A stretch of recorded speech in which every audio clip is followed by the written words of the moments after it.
All right, welcome to the Mad Lab. What's going on? We got a big fight card this weekend. We got pay-per-view, UFC 299, O'Malley versus Newport Beach's own Marlon Chito Vera. Oh man, I can't wait, dude. Me and Matt are gonna be on different sides of this whole fucking card, man. Are you ready? Are we? Maybe. I'm not gonna tell you. You gotta wait until we. This is a really good card. I'll tell you this right now from a gambling perspective. If you guys like tight lines, this is the card for you. Either side you're on, you get decent plus money. Yep. You get decent, favorites. So you can go all over the board if you have a strong lean somewhere.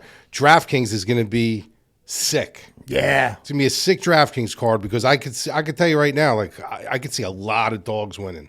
A lot. I could see it. You know what I mean? So there's some fights where the value is completely on the other side. Some of the odds, I honestly don't even know how they came up with them.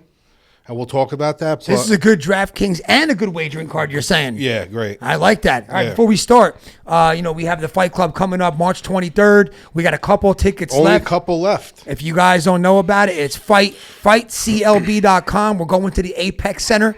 We're having a little weekend in Vegas. First night, we're doing dinner with former UFC 3-time heavyweight champ Randy Couture in a private room at Javier's at the Aria. Then we're going to the Apex Center, open bar, buffet, headlined by Rose Namajunas.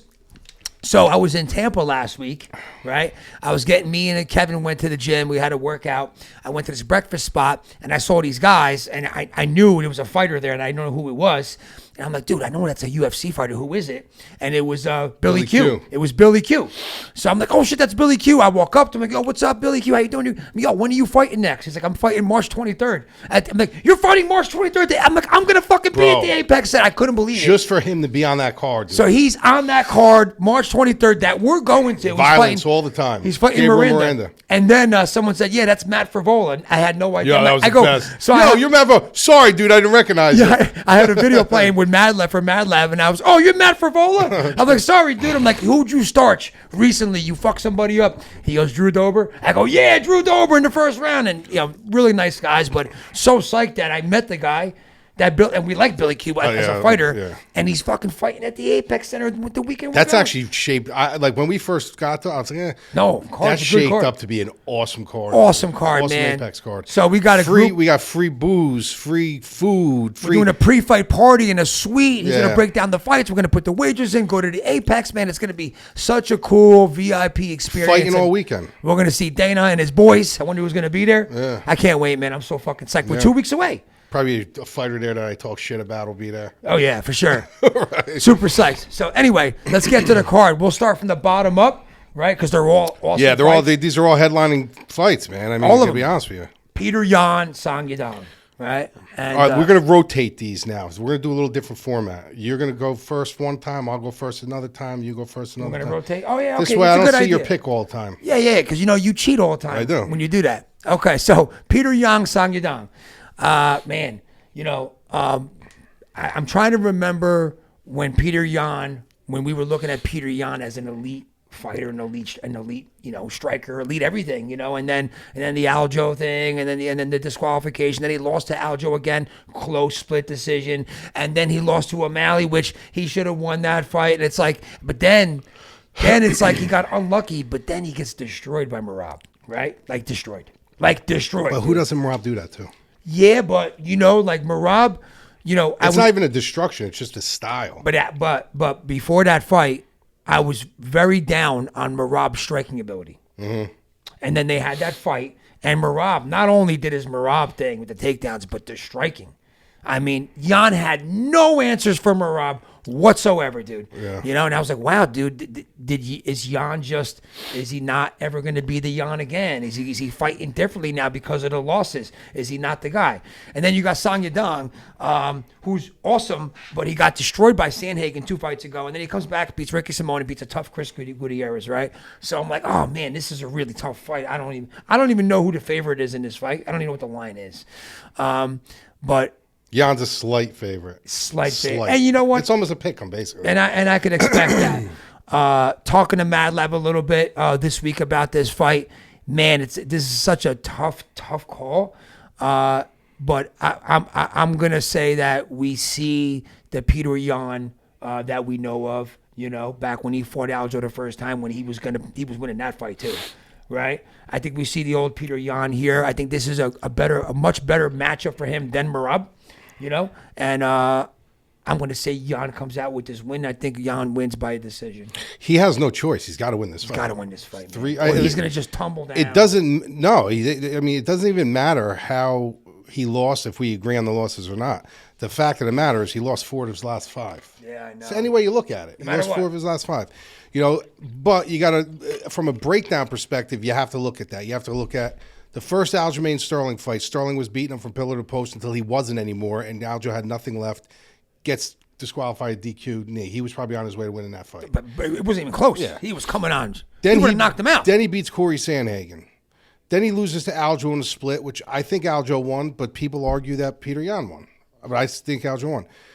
Then I really believe, I watched it again a couple times, I believe he did beat Sean O'Malley. I do too. You know what I mean? I do. I think he beat Sean O'Malley, and then obviously the Merab fight. So you could technically argue that 3 of those 4 losses could have very easily have been wins, and he would have had 1 blemish on his record, which is Merab. Just that Merab fight, man. But it's Merab. I know, but you know what I mean? I just did not expect that. Right. So you got to remember, though, somebody like Merab will freeze your striking. You go for 40-something takedowns on somebody. Yeah. How are you going to let your hands go? You're constantly worried about defending Constantly the takedown. Constantly worried. So you got a guy now who technically, if you want to look at it, could be 16, 17, 18, 19, 20 and 1, only 30 years old. That line isn't minus 110 at this point. Oh yeah, no way. You know what I mean? It's minus 250. So right now it's more of a numbers game that they're looking at this. But you also got to remember the things we always said about Peter Yan is what? He's a head case. He's a head case. Yeah, he's a head case. He is a head case. You get in his head mentally. You can get him to fire off real stupid fucking things. Yep. You know what I mean? So, and then you look at a guy at Song Yadong who, let's face it, the guy's a genetic freak. He's big. He's strong. He's fought a decent level of competition. The one guy that the 2 guys that were the real step-ups, he lost to. He lost to Kyler Phillips, who's fighting on this card. He lost to Sandhagen. Good fight to beat Simone. Good fight to beat Gutierrez. Marlon Moraes, Julio Arce, Casey Kenny. Those guys are like fringe guys, but the top, like the guys that he needs to beat, Corey Sandhagen, he loses to. Yep. You know what I mean? So this is a really close fight, dude, but I'm with you, dude. I think we're going to see, he's only 31, dude. Yeah. He needs this fight, and I think he's got to get it out of his mindset that I'm going to go in there for 4 minutes and do nothing and then try to win the fight in the last minute. That's what he does. Yep. That's what Peter Yan does. The only thing I don't like about it is that if this was a 5-round fight, Peter Yan all day. I would be a lot more confident in the pick. Yeah. Because he has that Marlon Vera ish. That's what I mean. He starts goes slow. 4 minutes and then what was the one fight that he won the rounds by knocking him down? At the end of the round. At the end of every round. Yeah, Which fight was that? I forgot what fight that was. But it was like every round he was losing. Then all of a sudden, he clips him and he goes down. It was the was it the Aldo? No, it wasn't the Aldo. I forget what fight. Oh, Jimmy Rivera. Jimmy Rivera. It was Jimmy Rivera. He was fighting Jimmy Rivera. Jimmy Rivera was piecing him up the whole round and then gets dropped, loses the round. Yeah. Piecing him up, gets dropped, loses the round.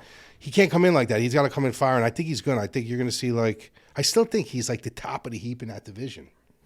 I'd like to see it. You know what I mean? So I'm going Peter Yan. I'm going to go Peter Yan by split decision. Okay. I like it. That's what I'm going to say. I like it. All right. You're up, dude. Burns Madalena. Bro. MadLab's been a big Madalena guy from day one, by the way. I'm a huge Madalena guy just because of his boxing skills. Yeah. He's got that old school style to him. So I'll be honest with you. When we first talked about this, we were both on Burns. Yep. On first look. And I was like, this is a path that Burns has. He's a dog. We know that. He could take punishment. Look what he did with Chimaev. He gets a takedown. His Brazilian Jiu-Jitsu is top shelf. But then when you start breaking it down, bro, by the numbers, and you start breaking it down by film, and you start breaking it down by the styles, it's hard not to pick JDM. He's 10 years younger. All fights start on the feet. The one thing about Burns is that can he strike? Yeah, he could strike. Is his path to victory grappling? Yeah, but he's got 1 submission in 10 fights. Ever since he found his hands, that's it. He's got 9 submissions under his belt, and they're all way before he found his striking. And people are putting too much onus on the Chimaev fight and say, well, look what he did with Chimaev. Yeah, Chimaev's not a striker. Chimaev is a wrestler. You can't even compare the two. If you look at the striking numbers, you got he's throwing over 7 significant strikes a minute where Burns is throwing 3. He's got a 2-inch reach advantage. The guy can style on him if it stays on the feet for 15 minutes. Literally style on him. The durability of Burns has been waning. Even though he hasn't been getting knocked out, you've been seeing him getting hurt a lot more. His path to victory is grappling. If he grapples and he can get JDM down, which is not an easy task, the guy's a black belt in judo, he's a brown belt in Brazilian jiu-jitsu, he's got good inside trips, he's got 85% takedown defense. It's not going to be easy. I don't agree with the line, but then there's a part of me that does, if that makes sense. Like, I could see this fight being a dog fight, but then I could see JDM knocking him out in, like, the second round. Like, just putting it on him and knocking him out in the second round. So I'm going, dangerous fight. It's probably a fight that, from a betting perspective, I don't think there's value. There's not much value unless you're a big believer in Burns. But I'm going JDM. I'm going to go JDM by second or third round knockout, I think. Okay. Or like ref stoppage. Okay. So I was trying to trick MadLab a little bit this week with this fight, right? Because he was kind of on Burns. I was like, yeah. But I already made up my mind. You did? Because just watching this trend of the young versus the old, especially in this past year. Why would you want to trick me? No, because I wanted to trick you. I wanted to argue against you. That's all. All right. And then have me put the wrong thing in the article? No. I'm never swaying you for all the things that you just said. And I love Burns. I like Burns as a fighter. I think he's a tough out for anybody. I think he fights up to the level of his competition. And Chimaev, you're right. But he's still, put up a great fight in that. But I just see it keep happening with these guys. All of a sudden, get older overnight. These younger guys who are hungrier, who are faster. 37. Yeah, he's 37. He's been through a lot of wars, and this kid Madeleine has got fucking hands, bro. And you know what? I got to go with the young guy here, man. I think he's got the makings of a real contender. Yeah. The UFC loves the guy. I think this is a perfect test for him. And this breaks him into the division hard. It breaks him in hard with a big name under his belt. And I see him winning by inside the distance as well. I see him knocking him out. What round? Third round. You say third? Early third round. Yeah, me too. That's like second. End of second, beginning of third. Yeah, I hope we do. I love Burns, but I love JDM. JDM. And you know why a lot of people are on Burns too? Because of the fight that JDM took that kid that came in on debut on short notice. Remember the Bassel, that guy came in, just kept wrestling and wrestling. They're like, oh my God, and went to split decision. Yeah, he almost lost that fight. But you got to remember, he was going through multiple weight cuts, getting a new opponent, completely different style matchup. Like, you can't just play for the other guy too and say, well, it was a late. It's a late replacement for him too. This is a big spot for him. I think he's going to be ready for it. Me too, dude. I think it's going to be either he doesn't like. It's either going to be you could see all the value was on Burns, or you're going to say like maybe he should have been more than minus 160. Yep. You know. I like it. I like it. All right, next fight on the card. I'm up. Kevin Holland, Michael Venom Page, the debut of Mike, the long-awaited debut of Michael Venom Page. For me, I don't know a lot about Michael Venom Page. I know a lot about Kevin Holland. I know Kevin Holland's an elite striker. From what MadLab tells me, Michael Venom Page is an elite striker. What I do know, he's a very awkward guy and comes from a lot of weird angles, and I watched some stuff on him this week. I just don't know much about him. And, a lot of times, man, sometimes it seems like to me like most of the guys that come from the other, the PFLs and the Bellators, they're not at the level of the UFC guys. And I'm going to go with Kevin Holland here. I know you're going to be on Page here, but I'm going to go with Kevin Holland. I'm going to Kevin Holland by decision. This guy is, though, dude. And I hope he is. I don't know enough about him to just take a shot on him without knowing enough. I know you've watched a lot of his career. This is what you got to look at, too. You got to look at this. Look at the main card. Yeah, and they got him up that high. Yeah. Obviously, they want this kid to win. But he's not a kid. He's old. Yeah. The only problem I have with this fight is, how old is he? 36. Is he? Yeah. Oof. Why are you bringing him in now? You know what I mean? But this is a guy, dude, who... Is he as fast as Holland, though? All right, this is the perfect thing I could say. Because Holland's fast. Picture a bigger, longer, more dynamic Wonder Boy. That's what he is. That's a tough guy to beat if he has those attributes. He could stay a lot farther away from you. He doesn't have to be there.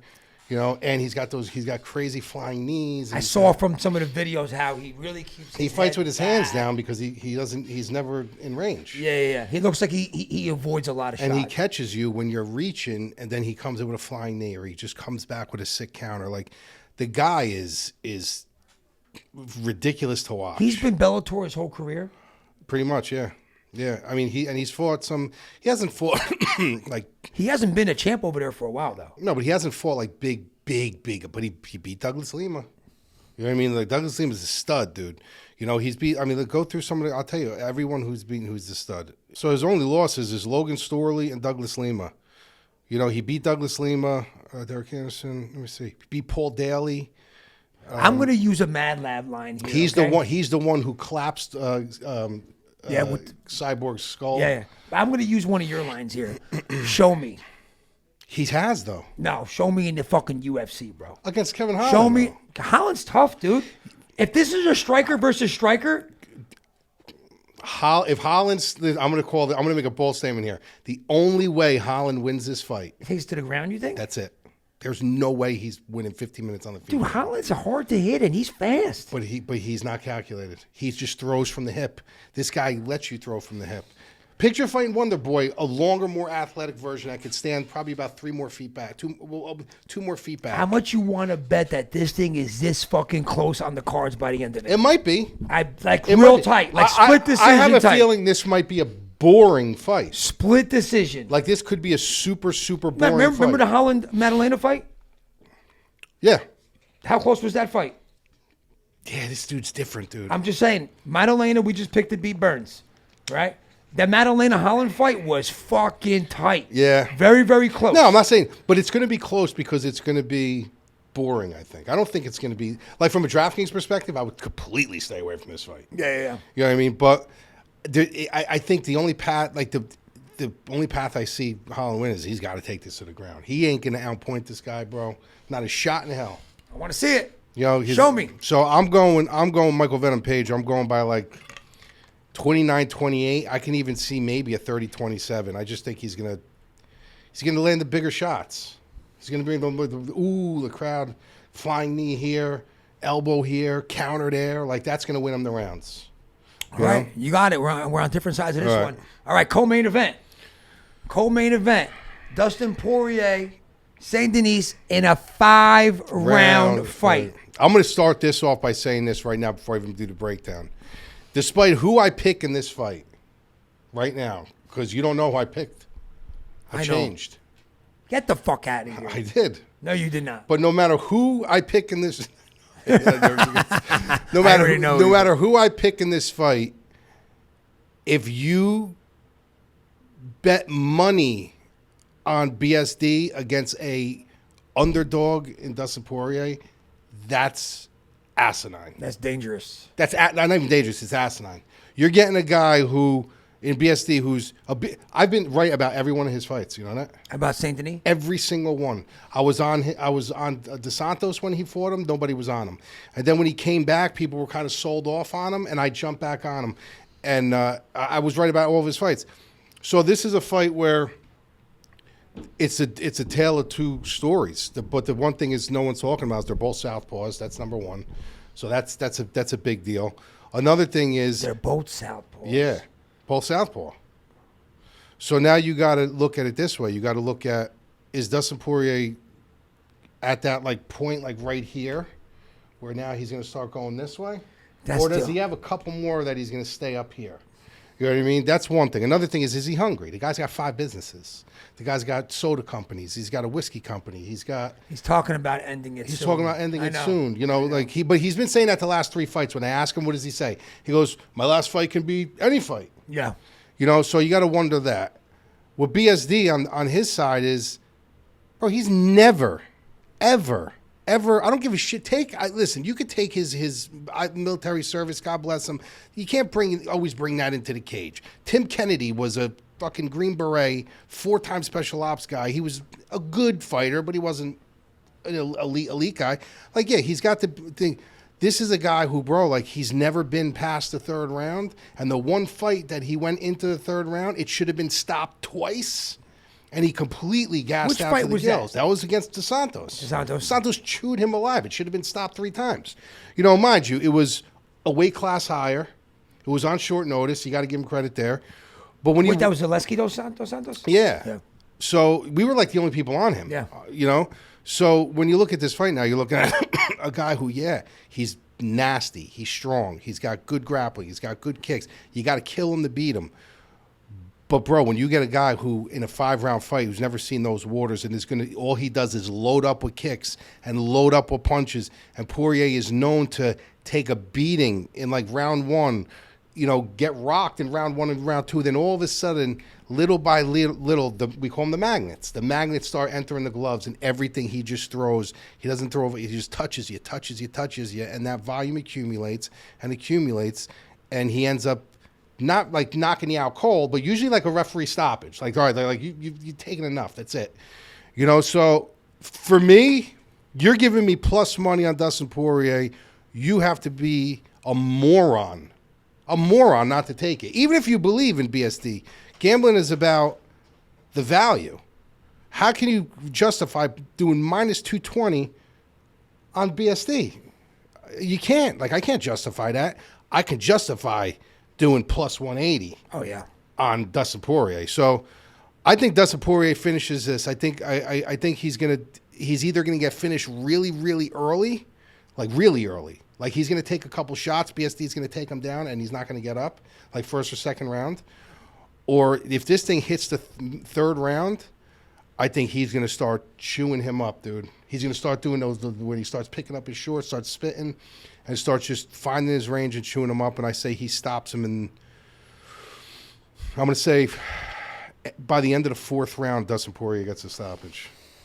You know, Dustin Poirier, he might be the best 4th and 5th round fighter in the UFC.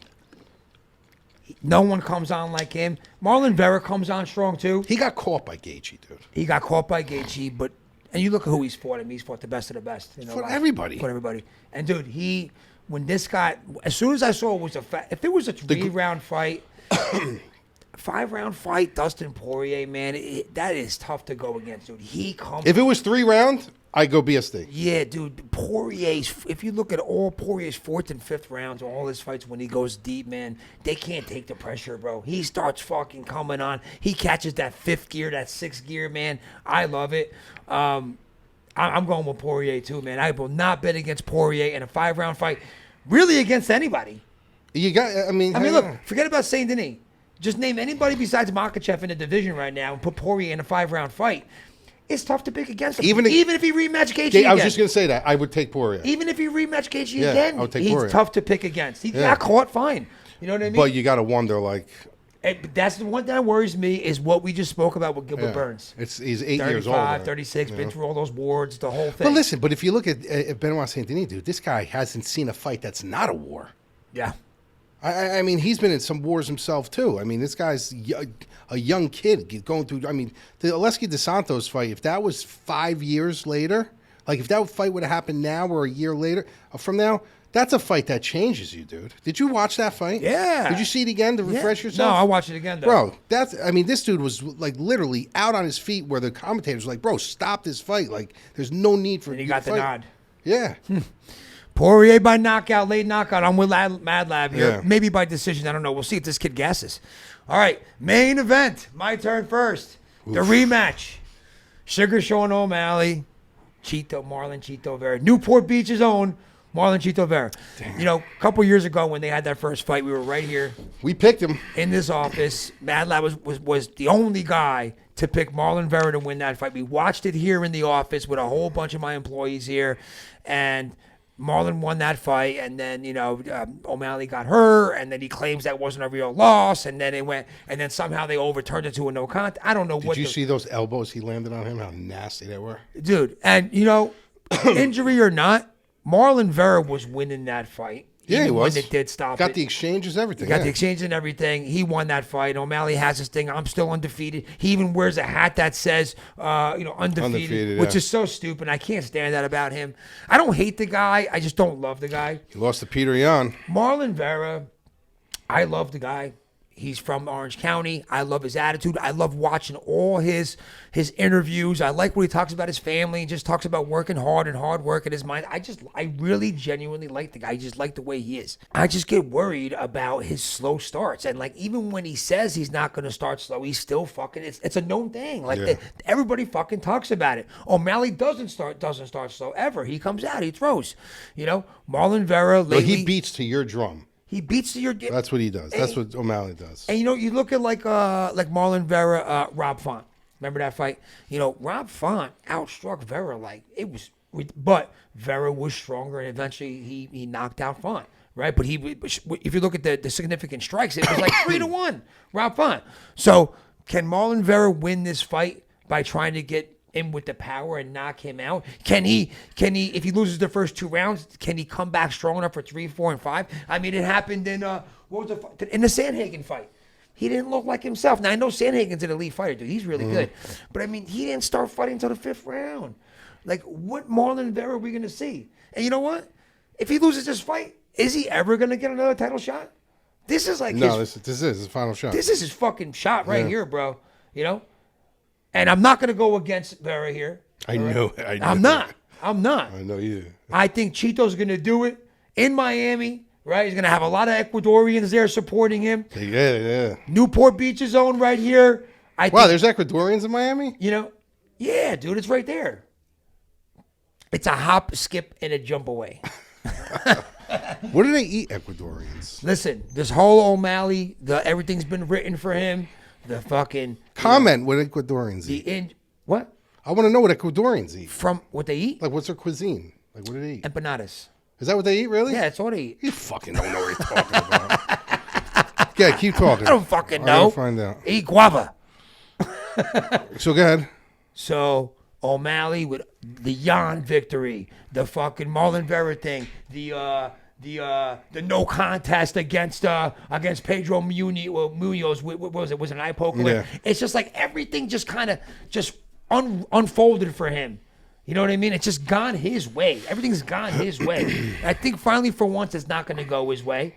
I think Vera does enough to swing it. And I think this time, Vera ends up on the right side of the decision, and he wins by split decision.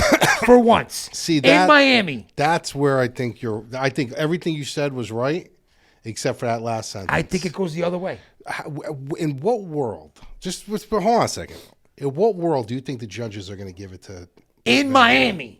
Doesn't matter where it is. I'm going the other way, dude. All right, so Marlon Vera by split decision. Here's my thing. I want Vera to win this fight because I'm still not sold on O'Malley. I still don't think he's championship pedigree. I think he's good for the sport. I think he's good for the marketing. I think he puts asses in the seat. And ultimately, I think that's what's probably going to win him this fight. But, Vera has all the tools to win the fight. He's got the grappling. He's got the power. He sure as hell has the durability. He ain't getting knocked out. No, he's got the cardio. He's got everything in his favor. The thing that he doesn't have is the ability to unwire his mind and say, okay, now it's time for me to not rely on my durability and wait for the kill shot. Because that's what he does. I know. He goes, I'm going to let him get all these punches off and kicks off and win around here because eventually my durability is going to let me get in. I'm going to find the kill shot and I'm going to get you. He ain't going to do that with him. I'm telling you right now, it's not going to happen with him. He's going to have to go in and he's going to have to fight from bell to bell. And the problem with this fight is I can see, this is what makes me nervous. I can see Vera winning the fight. And going the other way? And it's going to go the other way. I hope not. Because what does UFC want to see? Yeah, I know. They want to see O'Malley and who? Yeah. Oh, O'Malley and Merab? Yeah. You think Vera and Merab's going to sell tickets? No. It's going to sell nothing. It's going to sell nothing. So I don't want O'Malley holding the fucking title, dude. But I'm just saying that's the way I'm looking at this go. Do I think that Vera is perfect for this fight? Yeah. Do I think he could win the fight? Not even a question. Am I rooting him for him? Not even a question. But he's going to have to knock him out because the judges aren't going to give it to him. He's not going to whitewash him, dude, to the point where it's going to be like, it's going to be a close fight. It's going to be a close fight. And I think he's got to finish him. I really do. I do believe he's got to finish him in this fight. I don't think the judges are going to give it to him, dude. I don't think the judges. They didn't give it to Peter Yan. They didn't give it to Peter Yan. You know what I mean? Like, they didn't give it to Peter Yan. Like, why are they going to give it to Marlon Vera for? So that was such a bad decision. It's terrible. I watched it again. It wasn't like the one of the worst, but dude, it was clear to me. I was like, it's clear that Yan won that fight. I know. You know, the takedowns and the control time and the damage, and I was like, come on. So that's the only thing I have a feeling we're going to be sitting down. We're going to be, because we're not going to be together. We'll probably text each other. I'll be, who do you got? I'm like, dude, I got 3-2 Vera, and then the judges are going to go 3-2. It's just, I feel like it's written on the wall. It's inevitable. Unless he comes out and knocks him out, which is possible, or subs him, which is possible. He shouldn't let it go to the cards. That's the only way he's going to win this fight. So I'm going to go with I'm going to just lean with O'Malley by controversial decision. That's what I'm going to say. God damn it. That's what I'm going to say. I hate that you might be really right about this. But you know what I mean? Let's go, Chito. So hold on, one more thing. We also got a Francis and Anthony Joshua this weekend. Oh yeah. Yeah. I hope Joshua. Friday night. I hope if Joshua was smart and he saw, obviously he saw the Fury Ngannou fight and saw that Fury didn't take him seriously. I think he took him really seriously, and I think that he wins a decision here. I think it's a fail if he doesn't box him out of his shoes and knock him out. Yeah, come on, man. I mean, really. Like, you got to knock this guy out. You can't go to decision. It's a fail if you go to decision with him. I think he'll be scared of his power. Yeah, but you still got to go in there and knock him out. You cannot He's go winning. in there and win a decision. You got to go in there and box his. Please, I don't want to see Ngannou keep boxing. Put him But back. what if you do if Joshua has like one of his fights like he had against Andy Ruiz where he just gets like caught? Oh, I'd be so embarrassed. I mean, come on, man. It's already embarrassing enough with boxing. right? Then, Did you see Jake Paul this weekend? No, who did he fight? Dude, bro, did you see your boy get destroyed this weekend? Who? Belcher. No, he did. Bro, he got destroyed. Who did he fight? Dos Santos? Dos Santos in first. It was the first ever title fight for Gamebred? Yeah, bro. He got killed? Dude, he got destroyed. Bro. He did? Yeah. By Dos Santos, who's like 45? Bro, he got caught with such a shot. Like, bro, it was like a bloodbath, bro. Like, these guys were like bleeding everywhere.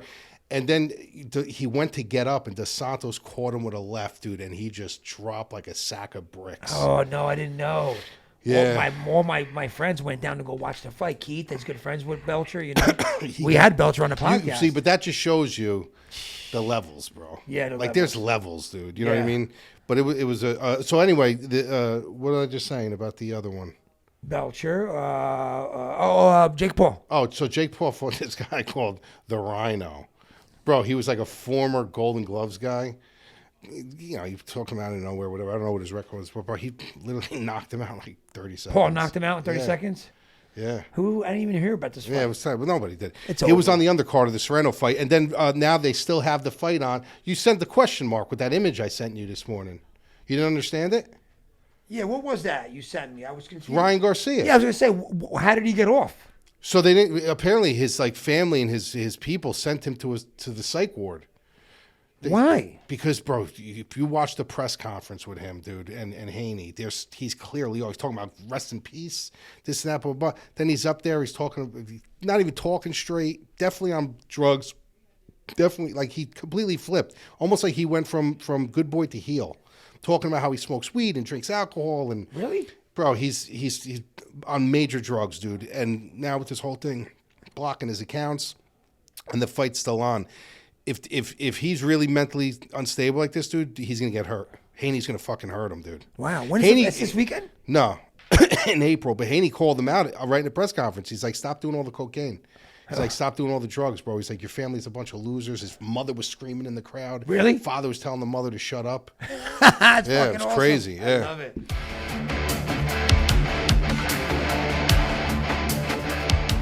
All right, baby. So that's it. All right, we got a big card ahead. Let's go. You want all the breakdowns, DraftKings, live streams. I'm going to have a ton of wagers in, a lot of dogs I'm going to be looking at. MadLab, TheMadLabMMA.com. Go there, sign up. We got weekly, monthly, and yearly specials. We're going to be doing a giveaway this weekend. Not just like a giveaway, you're going to have to play for it. But we're going to have a couple DraftKings contests where you guys can win like boxes of cards and some other things. So very active in the Discord weekend. Come by and check us out. All right. See you next week.